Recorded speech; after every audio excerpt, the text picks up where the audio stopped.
For more debates, updates, and bonus content, sign up at thebigconversation.show. How do you think Christians can be better reaching your contemporaries if it's not through some kind of great logical argument? What's the way that we're actually going to bring this message to people? I think what would have helped me, I would probably be hearing people's stories, but I don't know how open I would have been to it before I believed in the first place. So I don't know. I'm hoping that the way I'm talking about what happened to me shows some people that it's not just, it just sounded like a fairy tale to me to begin with, like a magical fairy tale. And it was like, well, that can go into the kind of bullshit pile.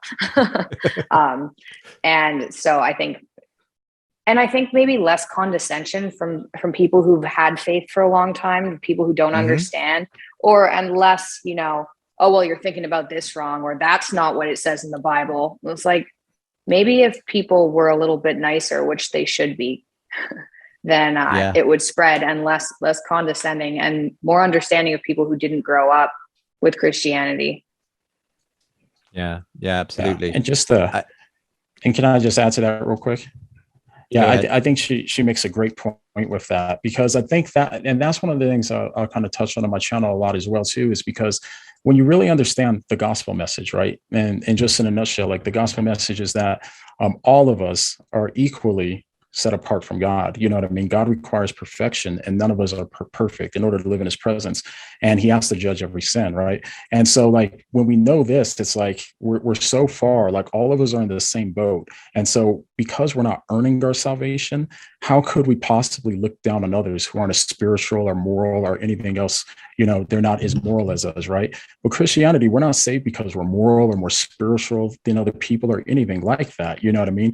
We're saved because we just trust in Christ for our salvation. And so because of this, it's that great kind of neutralizer. And I think our natural tendency is always to look down on other people and to find some way to elevate ourselves in comparison to other people. And this is why I think it's always a battle with even Christians, because we can feel better about our relationship with God and our salvation if we can look down on other people and say they're not as spiritual, or they're not doing this, they don't have the right views, and this sort of thing too.